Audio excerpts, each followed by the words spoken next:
দেখো বন্ধুরা, একদম দোকানের মতো চিকেন চাপ করার জন্য আমাদের লাগবে কাজু, পোস্ত, চাল মগজ, পেঁয়াজ, সব লঙ্কা সবগুলো ভালো করে ভেজে নিতে হবে। ভেজে 10 মিনিট ঠান্ডা করার পর মিক্সিতে দিয়ে পেস্ট করতে হবে।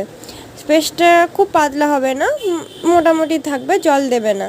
এর মধ্যে ফেটানো দই, লঙ্কা গুঁড়ো, হলুদ গুঁড়ো, নুন দিয়ে ভালো করে মশলা এটাকে ফেটিয়ে নেব।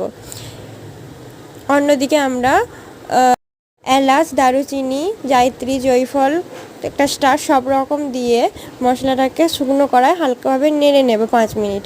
নাড়ার পর ঠান্ডা করে তার মধ্যে হলুদ এবং লঙ্কা গুঁড়ো দিয়ে নুন দিয়ে মশলাটাকে গুঁড়ো করে নেব গ্রাইন্ডারে।